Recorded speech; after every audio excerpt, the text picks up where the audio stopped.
अब ये third part मैं करने लगी हूँ आपके साथ इस लॉन्ग केस का, कंजेस्टिव कार्डियक फेलियर का। तो अब ना आप देखें, मेरे साथ तो ये था कि जब तक चीज़ कोई समझ में नहीं आई ना आपके ठीक तरीके से, तो कॉजेज़ भी याद नहीं होती मुझे। तो मतलब ऐसे ही आप ये कॉजेज़ लिखी हैं, ये कॉजेज़ लिखी हैं, आप उनको रटना शुरू करते हैं। मुझे तो नहीं इस तरह से याद होता। तो आप उसको समझ लें कि भाई है क्या, तो फिर आपको बहुत आसानी से फिर उसकी कॉजेज़ भी याद हो जाएंगी। ठीक है। तो heart failure is a clinical syndrome that occurs in patients who, because of an inherited or acquired abnormality of cardiac structure and or function, develops a constellation of symptoms. Symptoms can be dyspnea and fatigue and signs, edema and rest, that lead to frequent hospitalization, poor quality of life and shortened life expectancy. अब देखें, heart failure जो है ना, किसी भी cause की वजह से हो सकता है जो हार्ट के स्ट्रक्चर को या फंक्शन को डिस्टर्ब कर दे। यानी कार्डियक फंक्शन या कार्डियक स्ट्रक्चर अगर एबनॉर्मल हो जाए तो it will lead to heart failure. अब जिन जिन कंडीशन से भी ऐसा कुछ हो रहा होगा जिससे कार्डियक फंक्शन और कार्डियक स्ट्रक्चर एबनॉर्मल हो रहा है, डैमेज हो रहा है, डिस्टर्ब हो रहा है, तो वो सब जो है ना कार्डियक फेलियर करेंगे। ठीक है, वो सारी कंडीशन। अब देखते हैं हम एपिडेमियोलॉजी। अभी मैंने आपको बता ही दिया था उसको जब बायोडाटा कर रहे थे कि prevalence of heart failure in developed world is 2%। Incidence rises with age 10%। More than 65 years के होते हैं पेशेंट जिनको हार्ट फेलियर होता है, in man more than women. लेकिन incidence of heart failure is increasing due to better management. अच्छा, अब देखें कि डेवलप्ड कंट्रीज में क्यों इतना ज़्यादा इंसिडेंस है हार्ट फेलियर का। ठीक है, सोचने वाली बात है। इसलिए कि कॉर्नरी आर्टरी डिजीज़ की ट्रीटमेंट बहुत अच्छी अब अवेलेबल हो गई है। वेल्वुलर हार्ट डिजीज़ की ट्रीटमेंट, उसका सर्जिकल रिप्लेसमेंट, ये सारी चीज़ें अच्छी हो गई हैं। एरिथमिया की ट्रीटमेंट, इसलिए that allow patient to survive more longer.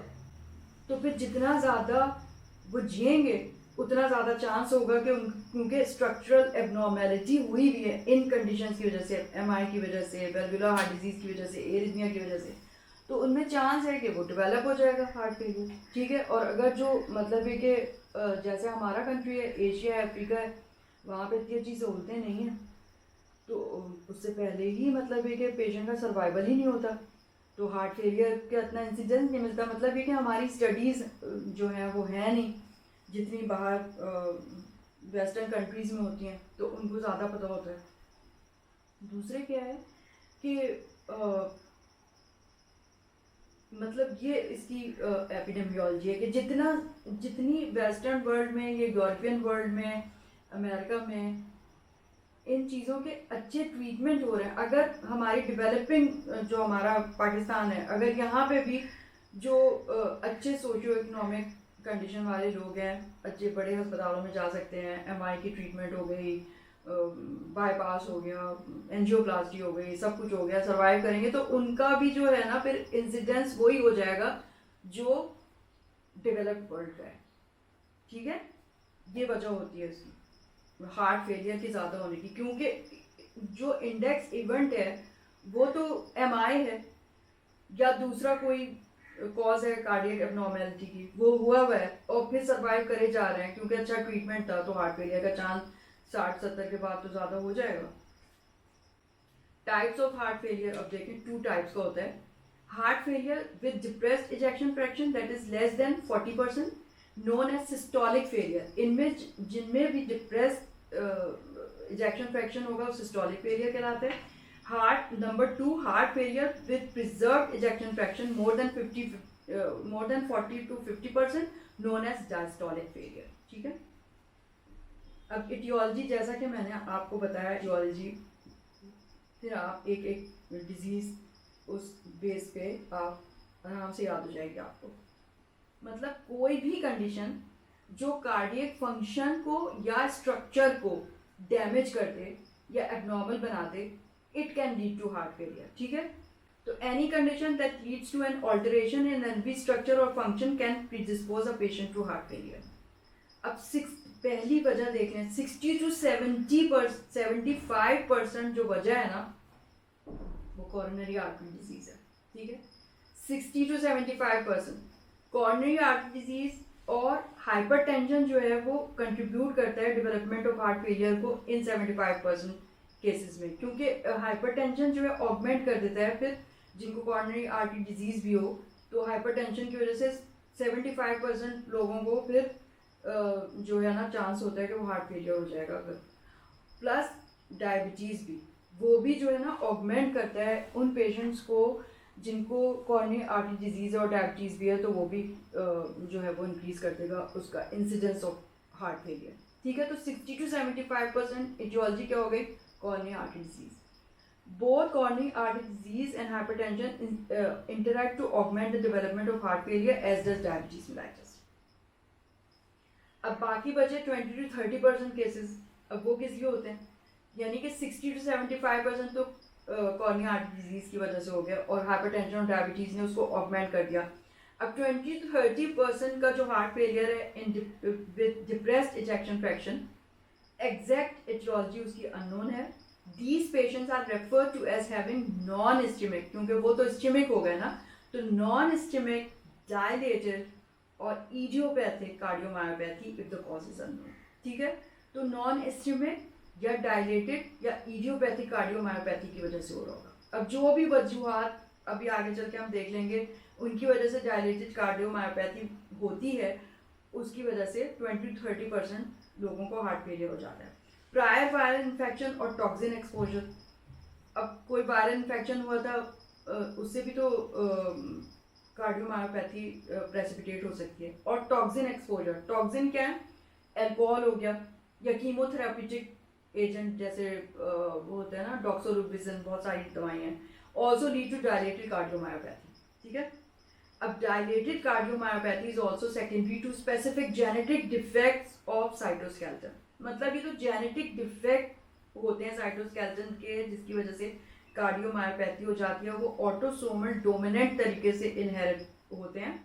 Familial dilated cardiomyopathy are inherited as autosomal dominant fashion. Mutation of genes encoding cytoskeletal proteins desmin, cardiac myosin, vinculin and nuclear membrane protein जिसको हम कहते हैं lamin, they have been identified. इनमें जो है ना इन cytoskeleton की proteins में ही जेनेटिक एबनॉर्मेलिटी होती है जिसकी वजह से उनको कार्डियोमायोपैथी हो जाती है। और इसके अलावा डायलेटेड कार्डियोमायोपैथी जो है एसोसिएटेड होती है सर्टेन मस्कुलर डिस्ट्रॉफी से, जैसे ट्यूशेंस मस्कुलर डिस्ट्रॉफी या बैकर्स मस्कुलर डिस्ट्रॉफी या limb and girdle muscular dystrophy, ठीक है। Conditions that lead to high cardiac output, ऐसी कंडीशन जिसमें कार्डियक आउटपुट हाई हो जाए, कौन कौन सी है, आर्टेरियोवेनस फिस्टुलास हो गया, एनीमिया हो गया।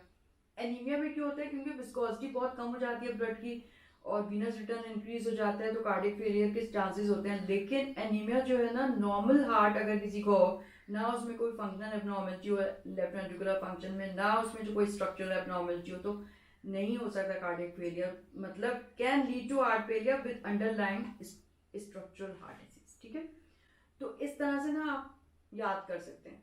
देखें ना, अब इटियोलॉजी आप हार्ट फेलियर की 60 to 75% coronary artery disease augmented by hypertension and diabetes, 20 to 30 क्या हो गए, नॉन इस्चेमिक, डायलेटेड और इडियोपैथिक कार्डियोमायोपैथी, ठीक है। अब वो वायरल इंड्यूस भी हो सकती है, वायरल इन्फेक्शन हुआ था उसकी वजह से हो गई डायलेटेड कार्डियोमायोपैथी, या फिर टॉक्सिन की वजह से हो गई, अल्कोहल की वजह से हो गई, कीमोथेरापिटिक एजेंट की वजह से हो गई, या फिर इनहेरिटेड कार्डियोमायोपैथी हो सकती है। उनमें ऑटोसोमल डोमिनेंट डिसऑर्डर्स होते हैं जिसमें जो साइटोस्केलेटन की एबनॉर्मेलिटी होती है, यानी कार्डियक मायोसिन की, लेमिन की, nuclear membrane protein, cell membrane proteins, desmin, vinculin, इन सब की जो है जेनेटिक डिफेक्ट्स होते हैं जिसकी वजह से कार्डियोमायोपैथी हो सकती है।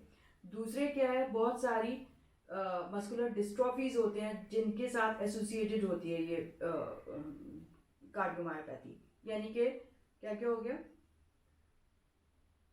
Duchenne's muscular dystrophy, Becker's muscular dystrophy and limb-girdle muscular dystrophy. तो ये मोटी मोटी चीज़ें आप याद रखें, बाकी फिर एक बहुत बड़ा सा चार्ट है, फिर आपको वो याद हो जाएगा। अगर आपने इस तरह से ना किया तो फिर तो कुछ भी याद नहीं होगा।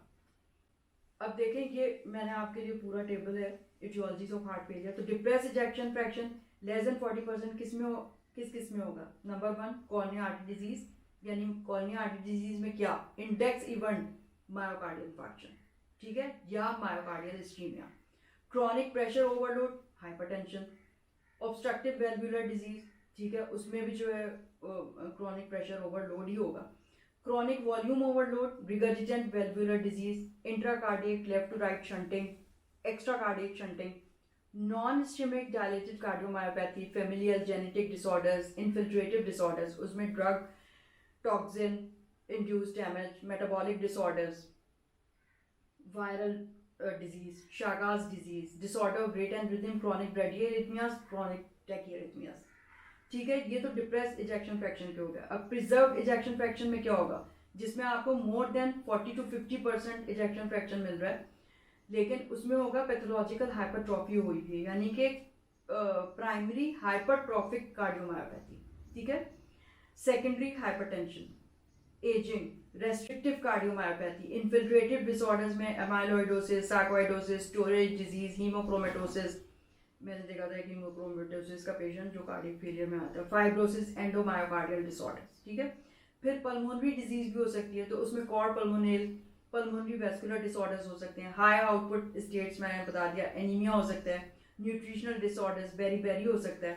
Excessive blood flow requirement, systemic arteriovenous shunting, chronic anaemia, ठीक है। तो फिर आप इस तरह से फिर ये सारी चीज़ें आपको जल्दी याद हो जाएंगी। ग्लोबल कंसिडरेशंस भी होने चाहिए ना, कि मतलब ये कि हमारे यहाँ जो है वो सबसे ज़्यादा कॉज कार्डियक फेलियर की जो है ना, वेल्वुलर हार्ट डिजीज, यानी कि रूमेटिक हार्ट डिजीज है। Rheumatic heart disease remains the major cause of heart failure in Africa and Asia, especially in the young people.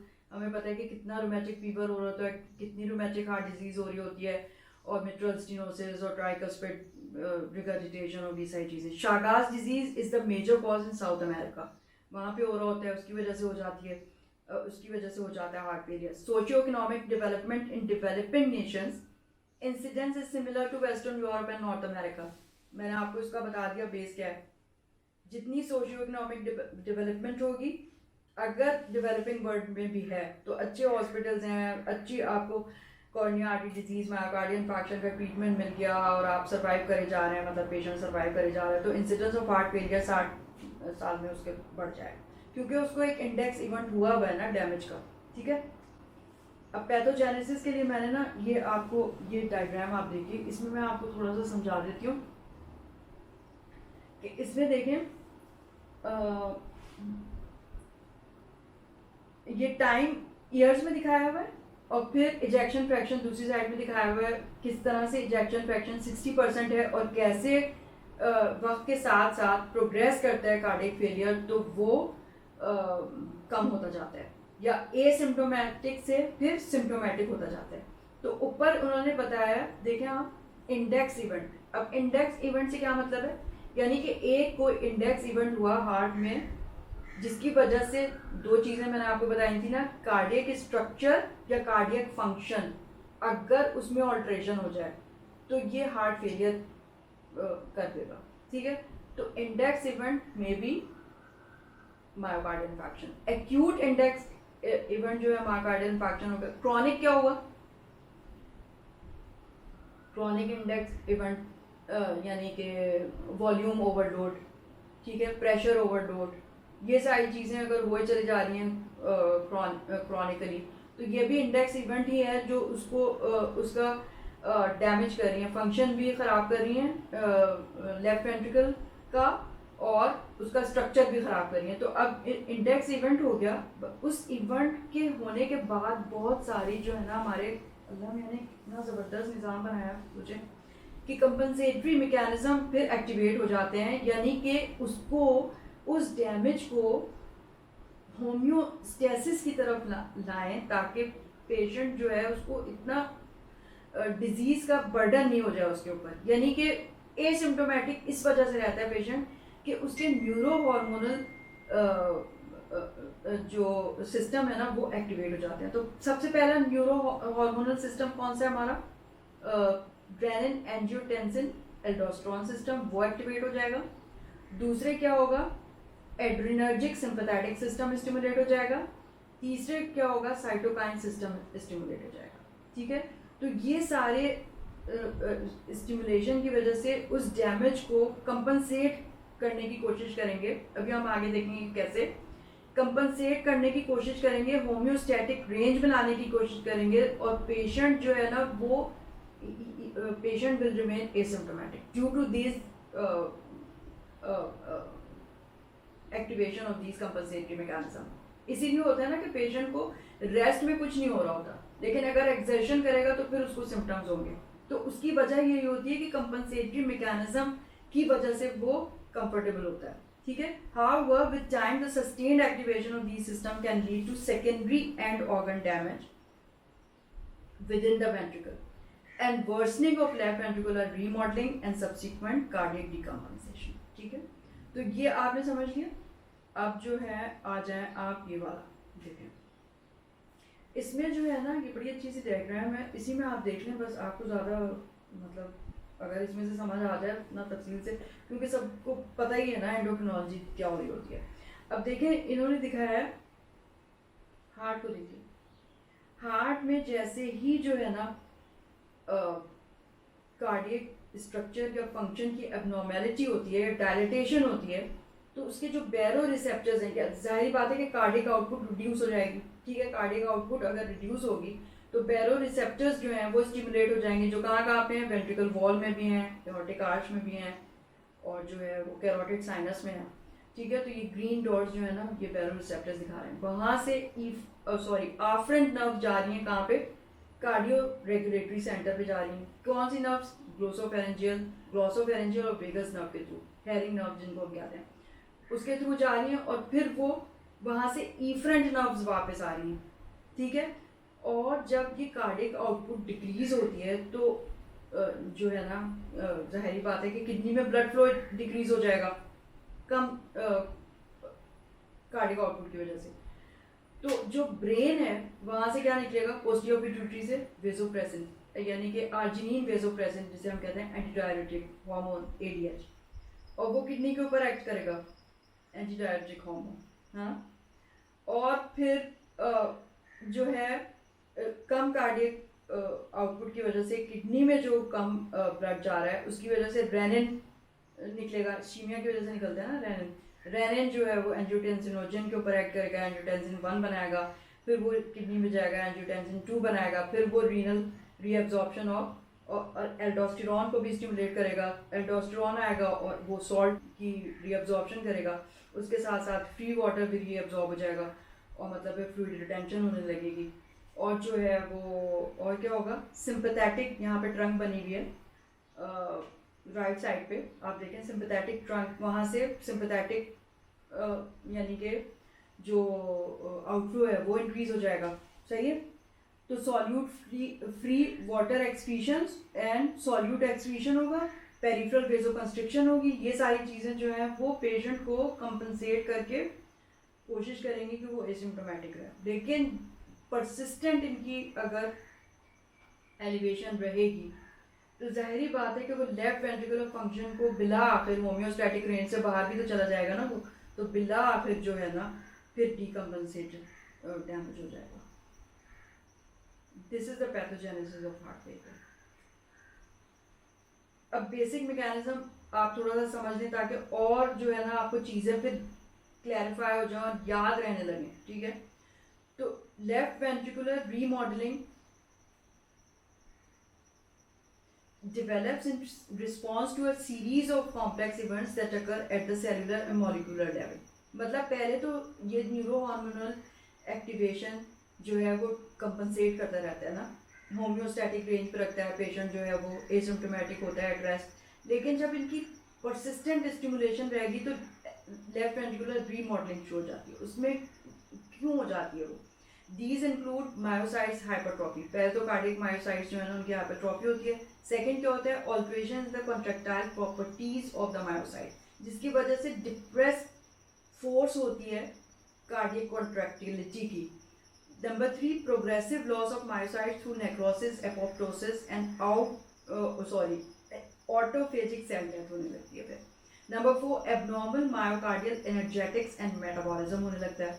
Number 5, reorganization of extracellular matrix and dissolution of organized structural collagen matrix that does not provide structural support to the myocytes. मतलब वो dilated हो जाते हैं, thinning हो जाती है left ventricular wall की myocytes की necrosis apoptosis की वजह से, और फिर वो मतलब है कि structurally support नहीं कर सकते. उनकी जो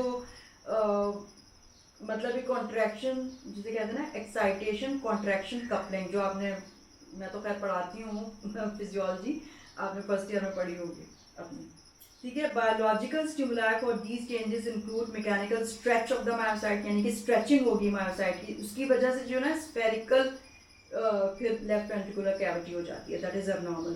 number 2, circulating neuro hormones norepinephrine, angiotensin 2. Number 3, inflammatory cytokines, यानी कि ट्यूमर नेक्रोसिस फैक्टर. फिर number 4, peptides and growth factors, endothelin, nitric oxide, tumour necrosis factor, और जो है ब्रेन नेट्रियूरेटिक पेप्टाइड्स और atrial natriuretic peptide. Reactive oxygen species, वो क्या है, सुपर ऑक्साइड और नाइट्रिक ऑक्साइड, एंडोथेलिन वगैरह, मतलब ये जो उसको बिल्कुल डायलेट कर देंगे. तो overstretching concept is the sustained overexpression of these biologically active molecules contribute to the progression of heart failure by virtue of deleterious effect that may exert on the heart and circulation. ठीक है. This insight from the clinical rationale for using pharmacologic agents that antagonize these systems, यानी ACE inhibitors and beta blockers. अब समझें आप कि कितने वो ज़रूरी हैं. देखें ना, बीटा ब्लॉकर्स जो है एड्रिनर्जिक सिस्टम को एंटागोनाइज करेगा, और एस इनहिबिटर्स जो हैं वो किसको एंटागोनाइज करेंगे, रेनिन, एंजियोटेंसिन, एल्डोस्टेरोन सिस्टम को. ठीक है, तो इसका रैशनल ये है थेरेपी का. Systolic dysfunction, sustained neurohormonal activation results in transcriptional and post-transcriptional changes in genes and proteins that regulate excitation, coupling and cross-bridging interaction. जो मैं आपको बता रही थी ना कि मायोकार्डियल कॉन्ट्रैक्टिलिटी क्यों सप्रेस हो जाती है, वो इस वजह से कि वो उसकी cross bridging interaction, excitation, coupling जो है वो ही खराब हो जाती है. Collectively, these changes impair the ability of the myocyte to contract and therefore contribute to depressed left ventricular systolic function in heart failure. Diastolic dysfunction. Myocardial relaxation is an ATP-dependent process that is regulated by uptake of cytoplasmic calcium into the sarcoplasmic reticulum by sarcoplasmic reticulum calcium adenosine triphosphate and extrusion of calcium by sarcolemmal pumps. अब जाहिर बात है कि जब एक दफ़ा contraction हो जाती है तो सार्कोप्लाज्मिक रेटिकुलम में वापस वो कैल्शियम जानी होती है ना. So reduction in ATP concentration as occurs in ischaemia. अब इस्कीमिया की वजह से एटीपी रिडक्शन हो गई तो कहाँ से कैल्शियम अंदर जाएगा, तो उसकी तो मतलब है कि एक्साइटेशन का जो कॉन्ट्रैक्शन एक्साइटेशन कपलिंग है वही अब नॉर्मल हो जाएगी. तो it may interfere with the process and lead to slowed myocardial relaxation slowed हो जाती है, इसलिए डायस्टोलिक डिसफंक्शन होता है. Alternatively, if left ventricular filling is delayed because left ventricular compliance is reduced from hypertrophy and fibrosis, so left ventricular filling pressure will similarly remain elevated at the end diastole. ठीक है, तो इसलिए diastolic dysfunction हो जाएगा. As increase in heart rate shortens the time for diastolic filling. अब adrenergic stimulation भी हुई भी है, अब पहले ही उसकी relaxation abnormal हुई भी है, filling सही नहीं हो रही, ऊपर से जो है वो heart तेज धड़क रहा है, तो टाइम फॉर डायस्टोलिक फिलिंग तो वैसे ही कम हो गया उसका, विच में lead to elevated left ventricular filling pressure which lead to pulmonary capillary pressure resulting in dyspnoea, यानी कि सारा का सारा बैक फ्लो होगा और एल्वुलाई में चला जाएगा फ्लूइड. डायस्टोलिक डिसफंक्शन कहना का अलोन और in combination with systolic dysfunction in heart failure. अब दोनों चीज़ें इकट्ठी भी हो सकती हैं, अलहदा भी हो सकती हैं. ठीक है, अब लेफ्ट वेंट्रिकुलर रीमॉडलिंग जो मैंने आपको थोड़ा सा बताया था कि भाई इंडेक्स इवेंट हुआ, फिर उसके बाद प्रोग्रेशन हुई, कंपनसेटरी मैकेनिज्म आए, उन्होंने उसको ओवरकम कम किया और जो है ना उसको प्रिजर्व किया पेशेंट को टुवर्ड्स होम्योस्टेसिस कि वो एसिम्टोमेटिक रहे। बट परसिस्टेंट एलिवेशन से फिर क्या होगा कि मायोसाइट जो सब मैंने बताया कि डैमेज होने लगेंगे और एक्साइटेशन कॉन्ट्रैक्शन कपलिंग उनकी ख़राब हो जाएगी। तो फिर ये सब चीज़ें it refers to the changes in LV mass, left ventricular mass, shape and composition of heart that occur following cardiac injury and or abnormal hemodynamic loading conditions. तो उसको हम कहते हैं left ventricular remodelling.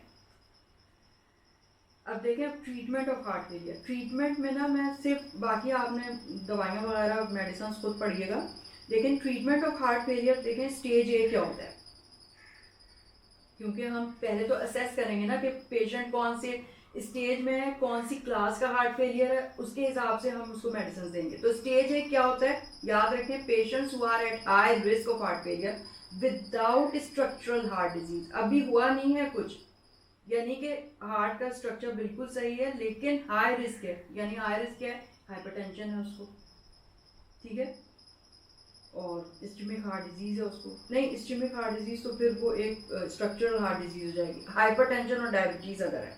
Stage B क्या होगा, patient with structural heart disease but without symptoms of heart failure. Structural heart disease हो गई है उसको, यानी एमआई हो चुका है, कोई एरिथमिया हो चुका है, कुछ और हो चुका है, लेकिन हार्ट फेलियर अभी उसको सिम्टम्स नहीं हुआ है, ठीक है। स्टेज सी क्या है, patient with structural heart disease and symptoms भी हो गए, ठीक है। स्टेज डी क्या है, patient with refractory heart failure needing special intervention, यानी कि ट्रीटमेंट भी कर रहे हैं तो भी नहीं ठीक हो रहा, अब कोई स्पेशल इंटरवेंशन की ज़रूरत है, यानी कि कार्डियक ट्रांसप्लांटेशन वगैरह, जो यहाँ तो नहीं हो सकता। Defining appropriate therapy for chronic heart failure. Once the patient has developed structural heart disease, their therapy depends upon their New York Heart Association Functional Classification, NYHA classification फिर आपको करनी है। ये तो स्टेजेस थे ना, अब आपने क्लासेस करनी है उसकी, ठीक है। तो पेशेंट का क्या हो, for patients who have developed left ventricular systolic dysfunction but remain asymptomatic, हो गया लेफ्ट वेंट्रिकुलर सिम्प्टोमेटिक डिसफंक्शन, लेकिन एसिम्प्टोमेटिक अगर पेशेंट है तो वो क्लास 1 है, ठीक है। The goal should be to slow disease progression by blocking neurohormonal system that lead to cardiac remodeling। अब देखें ना, हमने देख लिया कि जो न्यूरोहार्मोनल जो सिस्टम एक्टिवेट हुए हैं होम्योस्टेसिस की तरफ लाने के लिए, वही तो कार्डियक रीमॉडलिंग कर देते हैं, वही तो मतलब और भी ज़्यादा बुरा हाल कर देते हैं। तो हमको क्लास 1 का ही जो पेशेंट हो, जिसको अभी स्ट्रक्चरल हार्ट डिजीज तो हो गई है लेकिन उसको अभी सिम्टम हार्ट फेलियर के नहीं है, तो हम क्या करेंगे, न्यूरोहार्मोनल सिस्टम को कॉम्बैट करना है आपको, ठीक है, ताकि प्रोग्रेस ना हो कार्डियक रीमॉडलिंग की तरफ। For patients who have developed symptoms, अब सिम्टम्स अगर डेवलप हो गए हैं तो क्लास 2 से 4 तक के जाते हैं। The primary goal of therapy are to alleviate fluid retention. अब उसमें तो भाई सिम्टम्स ही हो रहे हैं, सारे कुछ हो रहा है, तो फ्लूइड एलिविएट मतलब कि फ्लूइड रिटेंशन को आपने कम करना है, कॉम्बैट करना है, lesson the disability and reduce further disease progression. अब हम इन क्लासेस को ज़रा और स्पेसिफिकली देख लेते हैं। क्लास 1 क्या है, पेशेंट विद कार्डियक डिजीज, मतलब फंक्शनल कैपेसिटी है, ये क्लासेस जो है ना फंक्शनल कैपेसिटी है, ऑब्जेक्टिव असेसमेंट आपने देख के फंक्शनल कैपेसिटी की क्लास में लेके आना है। Patient with cardiac disease but without resulting limitation of physical activity, है उसको कार्डियक डिजीज लेकिन कोई उसको लिमिटेशन नहीं है अपनी फिजिकल एक्टिविटी में। Ordinary physical activity does not cause undue fatigue, palpitation, dyspnoea and angina pain, यानी कि जो ऑर्डिनरी जो फिजिकल एक्टिविटी है ना, उससे उसको कुछ भी सिम्टम्स नहीं हो रहे हों, लेकिन उसको एक इवेंट हो चुका है, index event of cardiac disease, ठीक है, तो उसको क्लास 1 कहेंगे। क्लास 2 क्या होगा, patients with cardiac disease resulting in slight limitation of physical activity, they are comfortable at rest. अब फिजिकल एक्टिविटी में स्लाइट लिमिटेशन है लेकिन रेस्ट में वो बिल्कुल ठीक है। Ordinary physical activity results in fatigue, palpitation, dyspnoea और एंजाइनल पेन। थोड़ी सी भी अगर वो फिजिकल एक्टिविटी करें नॉर्मल, तो उनको फिर सिम्टम्स होने लगी। क्लास 3 क्या है? Patients with cardiac disease resulting in marked limitation of physical activity, they are comfortable at rest, less than ordinary activity causes. उसमें है ऑर्डिनरी एक्टिविटी जो है वो फटीग करेगी, और इसमें जो है less than ordinary activity will create fatigue, palpitation, dyspnoea और एंजाइना पेन। क्लास 4 क्या है? Patients with cardiac disease resulting in inability to carry any physical activity, मतलब ये कि अब वो कुछ कर ही नहीं सकते, मतलब थोड़ा सा भी चलेंगे तो बुरा हाल हो जाएगा। सिम्टम्स ऑफ हार्ट फेलियर और anginal syndromes may be present even at rest, यानी कि रेस्ट में ही उनको सारे सिम्टम्स हो रहे होंगे। If any physical activities undertaken, discomfort is increase. ठीक है, तो ये क्लास फंक्शनल कैपेसिटी की क्लास आपको आ गई। अब जो है ना, इसके ऊपर डिपेंड करेगा हमारा ट्रीटमेंट कौन सी क्लास में है, कौन से स्टेज में है। Treatment of heart failure with depressed ejection fraction less than 40%। General measure क्या है उसमें? Identify and treat the comorbid condition जो भी है, hypertension, coronary artery disease, diabetes mellitus, anaemia है, स्लीप डिसऑर्डर, ब्रीदिंग है, ये सब एग्जैजरेट कर देंगे ना उस कंडीशन को, तो इनको सब आपने ट्रीट करना है। स्टॉप स्मोकिंग एडवाइस दे दें, रिड्यूस एल्कोहल कंजम्पशन, मेरी तो समझ में नहीं आता कि रिड्यूस ही लिखते हैं, ये नहीं कि बंद कर दें, अब तक किताबों में यही लिखा है रिड्यूस, यानी कि आदमियों के लिए 2 जो स्टैंडर्ड ड्रिंक्स होती हैं वो अलाउड है, और औरतों के लिए 1 स्टैंडर्ड ड्रिंक अलाउड है। मतलब वेस्ट पे वो यूरोपियन कंट्रीज में कहते हैं, ये नहीं कहते कि बंद कर दो इस मनूस चीज को। अच्छा, those who have alcoholic cardiomyopathy should abstain from alcohol. अच्छा भाई, बड़ा गर्म किया आपने कि उनको कहा, वो भी मतलब अगर ट्रांसप्लांट करा लेंगे तो वो पीना शुरू कर लो। अच्छा, मतलब जरा देखें भाई, आप नहीं पिए ना, नहीं मना करेंगे आप, अभी तक जो है ना वहां पे यही है। अच्छा, नंबर 2 एनसेड्स, यानी कि एनसेड्स जो है cyclo oxygenase 2 inhibitors are not recommended due to increase fluid retention and renal failure so as ACE inhibitors. Immunisation कर देना चाहिए ऐसे पेशेंट्स को जो कार्डियक फेलियर के हैं, इन्फ्लुएंजा और न्यूमोकोकल वैक्सीन, ताकि उनको रेस्पिरेटरी इन्फेक्शंस ना हो। Although heavy physical labor is not recommended, but moderate exercise is beneficial in class 1 to 3 heart failure. Number 5, dietary restriction of sodium 1 to 3 gram daily for all patients with heart failure. Further restriction less than 2 gram is required in severe heart failure.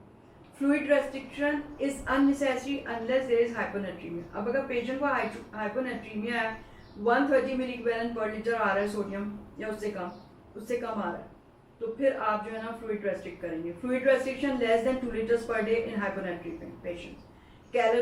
Caloric supplementation for cardiac cachexia, ठीक है, लेकिन ये anabolic steroids उस किस्म की कोई चीज़ नहीं कि किकैक्सिया हो रहा है तो वो देना शुरू कर दें।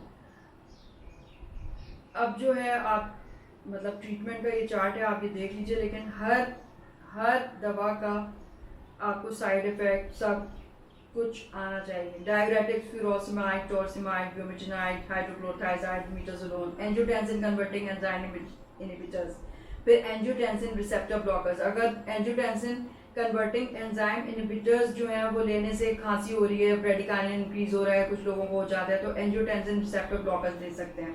फिर बीटा ब्लॉकर्स, मतलब लो डोजेस में कार्बिडोल, बिसोप्रोलोल, मेटोप्रोलोल वगैरह। Additional therapies spironolactone, eplerenone, combination of hydrolazine and isosulfide dinitrate, fixed dose of hydrolazine, isosulfide dinitrate, digoxin later. तो ये सब आप बहुत अच्छे से पढ़ लीजिए। अब algorithm of treatment in congestive heart failure बताया। Diagnosis of heart failure confirm कर लें पहले।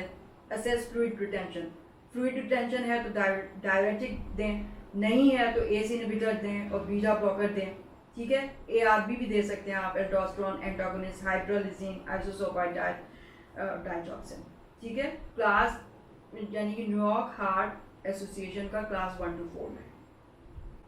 अगर परसिस्टेंट सिम्टम्स और स्पेशल पॉपुलेशन, यानी परसिस्टेंट सिम्टम्स आ रहे हैं, सब कुछ भी कर लिया आपने, तो फिर हाइड्रोलिजिन, आइसोसोपाइड डाइजॉक्सिन वगैरह दे सकते हैं।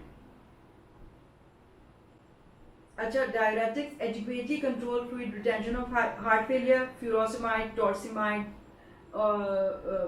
ब्यूमेटिनाइड act on the loop of Henle. Loop diuretics हैं by reversibly inhibiting reabsorption of sodium potassium chloride from thick ascending limb of loop of Henle. Thiazide and metalazone reduce the reabsorption of sodium and chloride from the first half of distal convolution tubule. Potassium sparing diuretics spironolactone act at the level of collecting duct.